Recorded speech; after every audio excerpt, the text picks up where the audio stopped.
नमस्कार दोस्तों, stock market studies में फिर से एक बार आपको बहुत बहुत स्वागत है। तो आज मैं आपके सामने एक ऐसे कंपनी के बारे में चर्चा करूंगा जो देखा जाए तो फ्यूचर में आपको मल्टीबैगर रिटर्न देने का कैपेबिलिटी भी रखते हैं।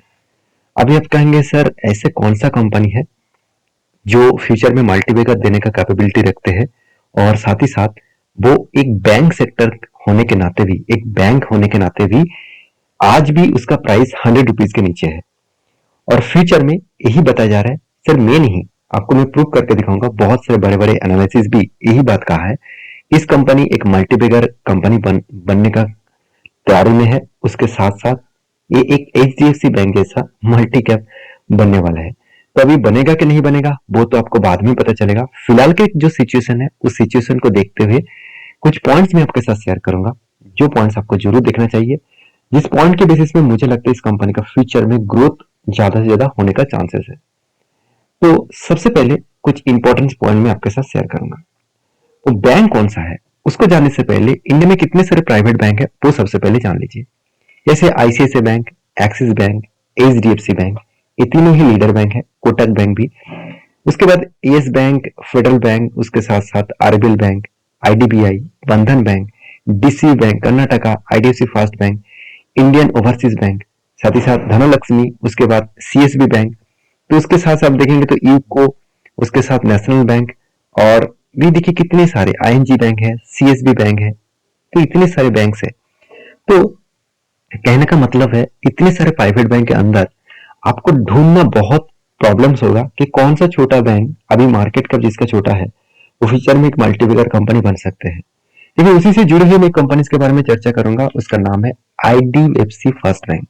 बहुत सारे दोस्तों ने मुझे कमेंट्स भी किए कि सर इस कंपनी अभी 100 रुपीज के नीचे चल रहा है, क्या इस कंपनी 1000 तक जाने का कैपेबिलिटी रखेंगे? क्या हम लोगों को इस कंपनी 10 टाइम्स रिटर्न दे सकते हैं? तो देखिए 10 टाइम्स रिटर्न देंगे कि 20 टाइम्स देंगे कि 100 टाइम्स देंगे वो तो आपको बाद में पता चलेगा। फ्यूचर में कंपनी का मतलब अभी प्रेजेंट में कंपनी का जो डेटा है वो आपको देखना चाहिए। तो फर्स्ट एक एक करके मैं इस कंपनी का डिटेल्स डिस्कशन करूंगा।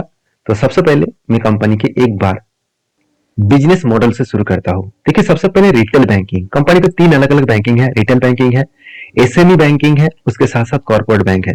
देखिए रिटेल बैंकिंग में कंपनी सबसे ज्यादा काम करते हैं, जैसे कार लोन से लेकर होम लोन से लेकर साथ ही साथ देखा जाए तो जो छोटे जो माइक्रो फाइनेंस है उसके ऊपर भी कंपनी काम करते हैं। गोल्ड लोन से लेकर education loan, personal loan, credit loan, उसके बाद एग्रो और फार्मेसी लोन, उसके साथ साथ आप ट्रैक्टर के ऊपर लोन भी दे रहा है कंपनी। और मैं एक चीज बता दूं, ट्रैक्टर के ऊपर बजाज फाइनेंस भी लोन देने के लिए एक पोर्टल यहाँ पे ओपन कर रहा है, जिसके माध्यम से आप ये भी चीज लोन के हिसाब से ले सकते हैं। और उसी सेक्टर के ऊपर आईडीएफसी फर्स्ट बैंक भी काम कर रहा है, टू व्हीलर्स के ऊपर लोन। साथ ही साथ आपको कंज्यूमर ड्यूरेबल्स प्रोडक्ट जैसे घर में एसी फ्रिज वगैरह होगा, ये भी प्रोडक्ट के ऊपर कंपनी लोन प्रोवाइड कर रहा है। तो सोचिए कंपनी मार्केट को किस तरीके से कैप्चर कर रहा है। और जो एनएसएमई है, सॉरी एसएमई है, तो एसएमई प्रोडक्ट के ऊपर जैसे बिजनेस लोन, साथ ही साथ एजेंसी लोन मतलब प्रॉपर्टी एजेंसी लोन्स, उसके साथ micro business loans, personal loans और प्रोफेशनल लोन्स, उसके साथ साथ बिजनेस लोन्स, कंज्यूमर व्हीकल्स के ऊपर, बिजनेस मार्केटिंग के ऊपर। अभी देखिए कॉर्पोरेट जो बैंकिंग है उनमें से देखेंगे तो वर्किंग कैपिटल लोन्स, उसके साथ साथ ट्रेड फाइनेंस, फॉरेक्स लोन्स, और उसके साथ साथ आप देखेंगे तो टर्म्स लोन्स। तो इस तरीके से अलग अलग कैटेगरीज के कंपनी लोन प्रोवाइड कर रहे हैं। अभी देखिए कंपनी के रैंकिंग के हिसाब से दिखा दूं तो आरटीजीएस एंड एनएफटी इस हिसाब से देखा तो कंपनी 11% के आसपास ग्रोथ कर रहा है ईयर ऑफ ईयर बेसिस में। अभी देखिए आरटीजीएस और एनएफटी ये सिचुएशन थोड़ा सा कम हुआ है क्योंकि इस तरीके से ट्रांजेक्शन कम हुआ है क्योंकि जब से यूपीआई सिस्टम लॉन्च हुआ है। तो देखिए यूपीआई के माध्यम से डिजिटली जो कंपनी ट्रांजेक्शन है वो 95% हो चुके हैं। और अभी रैंकिंग में कंपनी थर्ड पोजीशन में है भारत बिल पेमेंट के हिसाब से, मतलब जो ऑनलाइन पेमेंट सिस्टम है उस हिसाब से company third largest Paytm system मतलब पेमेंट सिस्टम हो चुके हैं। यूपीआई का जो वैल्यूएशन है वो 63% के आसपास ग्रोथ हुआ है। तो सोचिए कितना शानदार ग्रोथ कंपनी कर चुके हैं। जो पॉज पॉज मतलब पॉइंट ऑफ सेल्स, तो पॉइंट ऑफ सेल्स जो मशीन होते हैं उसमें से 30% का ग्रोथ हुआ है ईयर ऑफ ईयर बेसिस में। और 1.9 मिलियन इसका क्रेडिट कार्ड इशू यूजर है, मतलब 1.9 मिलियन का मतलब है करीबन 19 लाख के आसपास कंपनी का यूजर है, और वो भी क्रेडिट कार्ड यूजर है। तो क्रेडिट कार्ड स्पेंड कर रहे कितने, ग्रोथ में कितना हो रहा है 64%, ये भी शानदार डेटा है। और कंपनी का फास्टैग, फास्टैग मतलब आप गाड़ी में जो फास्टैग लगाया जाता है उसके ऊपर 15 मिलियन से ज्यादा कस्टमर है। 15 मिलियन से भी ज्यादा गाड़ियां में कंपनी फास्टैग लगा चुके हैं। तो 15 मिलियन का मतलब कितना है, करीबन डेढ़, सॉरी, हाँ, 1,50,00,000 के आसपास। तो सोचिए कितना बड़ा मार्केट को कंपनी कैप्चर कर रहा है। अभी देखिए कंपनी का कासा डिपॉजिट दिखाऊंगा। देखिए कासा डिपॉजिट दिखाने से पहले कंपनी का कासा रेशियो देखना बहुत इंपॉर्टेंट है। कंपनी का अगर कम में कासा रेशियो के बारे में बात करो तो 49.77 के आसपास कहा जाता है कि 50% के ऊपर हो तो अच्छा खासा कासा रेशियो माना जाता है। अभी क्वेश्चन आएगा कि कासा रेशियो सर होता क्या है। कासा रेशियो का मतलब है करेंट अकाउंट और एसी का मतलब है सेविंग अकाउंट। इसका मतलब बैंक में सबसे ज्यादा पैसा करेंट अकाउंट और सेविंग अकाउंट के माध्यम से अगर बैंक में पैसा जमा पड़े तो उस पैसे से कंपनी को कम इंटरेस्ट से मार्केट में वो लोन देकर अच्छा खासा पैसा कमा सकते हैं। मान के चलिए बैंक खुद लोन ले रहा है दूसरे से, मान के चलिए 8%, 8% इंटरेस्ट से बैंक खुद लोन दूसरे से लिया और उसके बाद वो लोन कस्टमर को दिया और उससे वो इंटरेस्ट कमा रहे हैं, मान के चलिए 12%। तो 8% लोन लेकर 12%, मतलब एक एग्जाम्पल दे रहा हूँ, 12% वो पैसा कमा रहा है।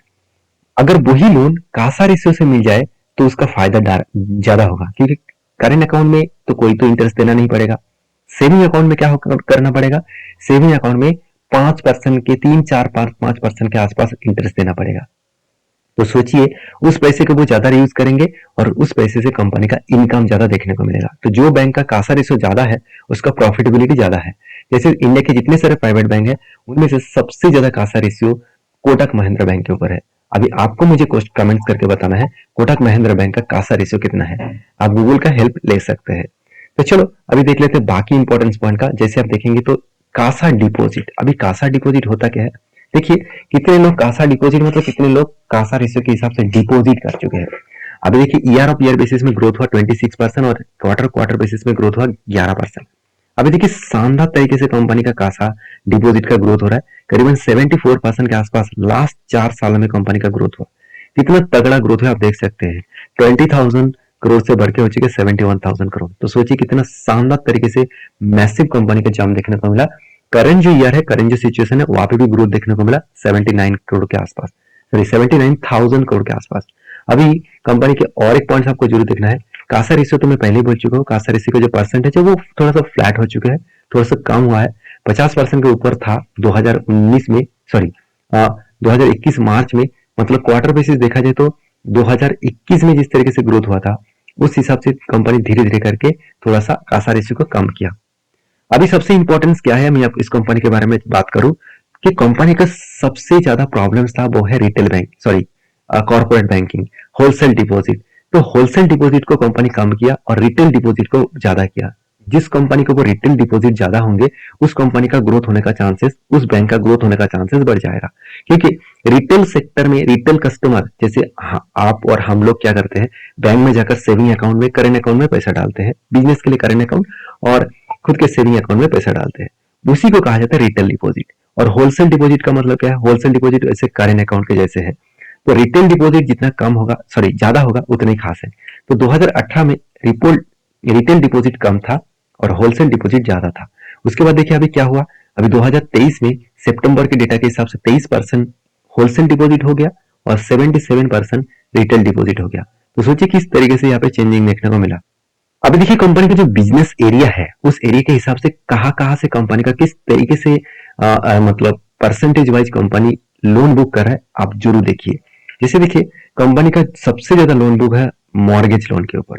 तो मॉर्गेज लोन के ऊपर कंपनी 28% लोन बुक कर रहा है, व्हीकल्स के ऊपर 10%, कमर्शियल व्हीकल्स के ऊपर 3%, रूरल फाइनेंस के ऊपर 11%, कंज्यूमर लोन्स के लिए 13%, एजुकेशन लोन 1%, केडी लोन 2%, आदर्श रिटेल लोन 8%, गोल्ड लोन 0.31%, आदर्श एसएमई लोन 5%।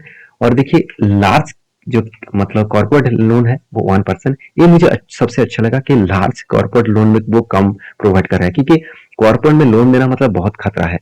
जहाँ पे लोन मिलने का चांसेस भी हायर पॉसिबिलिटी है और हायर रिस्क भी है। क्योंकि देखिए अगर कोई आम लोग लोन लिया ना तो वो कुछ भी करे, उसका मान मर्यादा बचाने के लिए वो लोन को जरूर प्रोवाइड करेंगे, मतलब जरूर वो लोन को रिपेमेंट करेंगे, चाहे वो कुछ भी हो, चाहे उसको जमीन भी बेचने पड़े, कुछ भी बेचने पड़े। मगर कॉर्पोरेट लोन में क्या होता है, आप हमेशा देखे हैं, आज जितने बैंक बर्बाद हो गया, यस बैंक बर्बाद क्यों हो गया, क्योंकि वो डीएचएफएल को लोन दिया। तो डीएचएफएल को लोन दिया, वो कंपनी बर्बाद हो गया, क्योंकि कॉर्पोरेट में जब जब लोन दिया जाता है तब तब वो कंपनी बर्बाद हो जाती है। जैसे आज पीएससी जितने सारे बैंक है, वो इसके बैंक का हालत खराब क्यों हो गया, क्योंकि कॉर्पोरेट में बहुत ज्यादा लोन दिया गया। उस लोन के बेसिस में कंपनी के ऊपर खतरा बना, आज पीएससी बैंक इसीलिए इतना ज्यादा प्रेशर में है। तो सारे डिटेल्स मैं आपके साथ इसीलिए शेयर कर रहा हूँ क्योंकि कंपनी के बारे में आपको पता चले कितना स्टेबिलिटी है। अभी सबसे इंपॉर्टेंट पॉइंट क्या है, कंपनी का एनपीए। देखिए, एक ग्रॉस एनपीए होता है, एक नेट एनपीए होता है। तो हमेशा आपको नेट एनपीए देखना है, ग्रॉस एनपीए देखे ना देखे कोई बात नहीं। देखिए, एनपीए के बारे में चर्चा करूं तो कंपनी का एनपीए जो नेट एनपीए है वो अभी बन चुके हैं 0.52% के आसपास।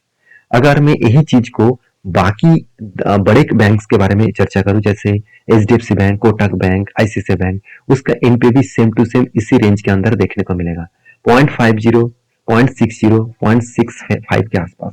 तो इसका मतलब एनपीए कंपनी पहले ज्यादा कर बैठे थे, करीबन 2% के आसपास, वो घट के आज हो चुके हैं 0.50 के आसपास। इसका मतलब एनपीए को अच्छा खासा कंपनी कंट्रोल में रखे, यही सबसे बड़ी पॉइंट है, यही कंपनी के लिए एक बेस्ट पॉइंट मैं जरूर मानूंगा।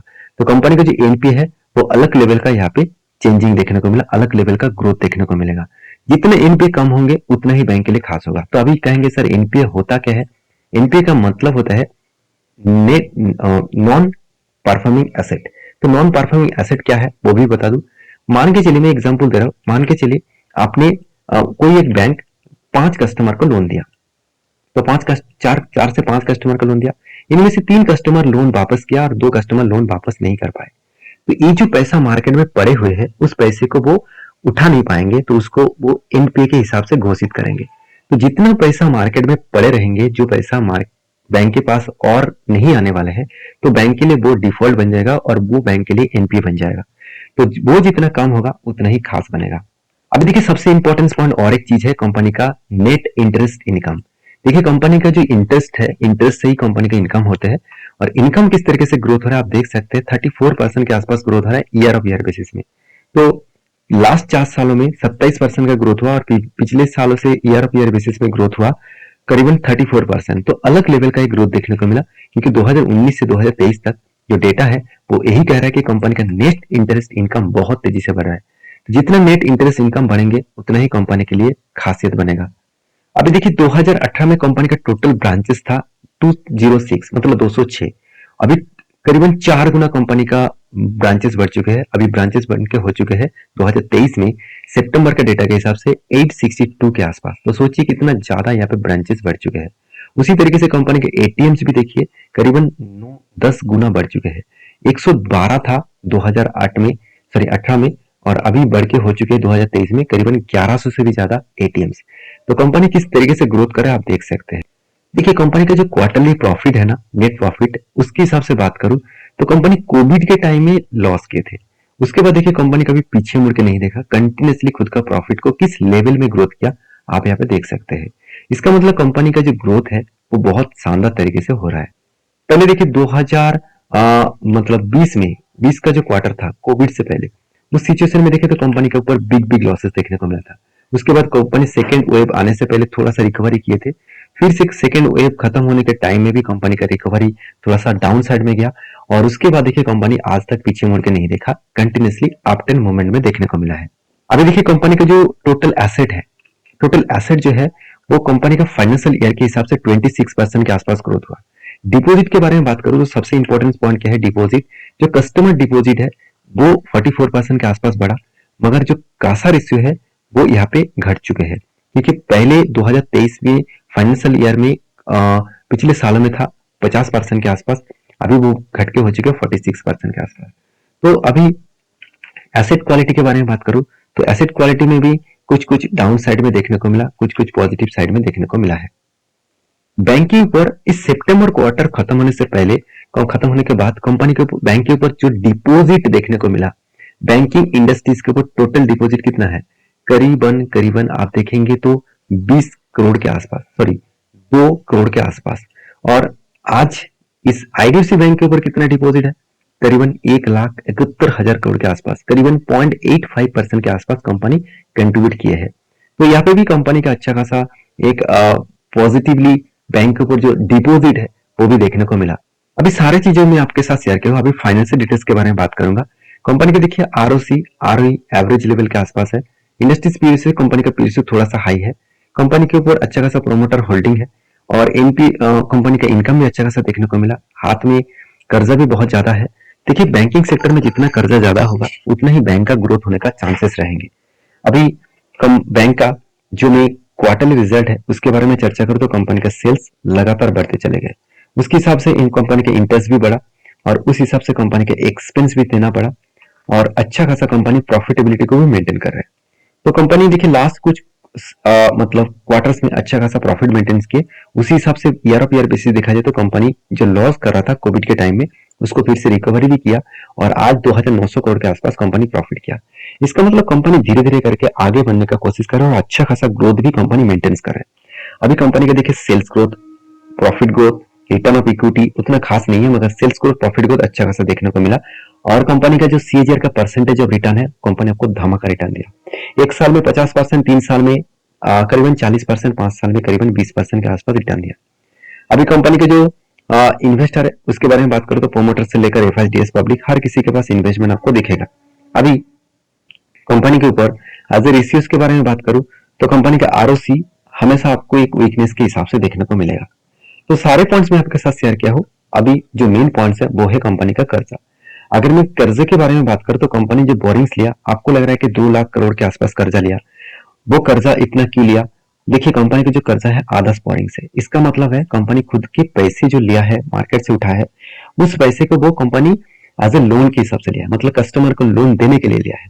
तो जब लोन देने के लिए लिया है तो वो कंपनी के लिए सिर्फ लोन नहीं है, वो कंपनी के लिए एक एसेट भी है, क्योंकि वो जब लोन बांटेंगे तो कभी ना कभी उसका इंटरेस्ट के साथ वो वापस उसको मिलेगा, तो वो इसके लिए एक एसेट बनेगा। तो जो पैसा कमा कर देते हैं वो एसेट होता है। तो मेरे हिसाब से ये सारे पॉइंट्स कंपनी के फ्लेवर में है और मैं यही कहूंगा कि कंपनीज के ऊपर अगर चार्ट पैटर्न देखेंगे तो कंपनी जब से स्टार्ट हुआ उतना शानदार मोमेंटम नहीं हुआ। तो मुझे लगता है एक बड़ा धमाका हो सकते हैं और एक पैटर्न के हिसाब से मैं काफी विथ 100% बना था और ब्रेकआउट भी हुआ था और मेरे हिसाब से इस लेवल तक 74% के आसपास टारगेट बन सकता है। तो इस 74% के लिए मैंने इस वीडियो नहीं बनाया। मैं इस कंपनी के ऊपर बहुत बुलिश हूँ। आपके क्या राय है इस कंपनी के ऊपर जरूर फोकस करना as a long term vision के लिए। बाकी आप समझदार है, समझदारी से काम करिएगा। मिलते हैं इसी तरीके से नया कंटेंट लेकर, तब तक के लिए अच्छे से रहिए, अपने ख्याल रखिए। धन्यवाद।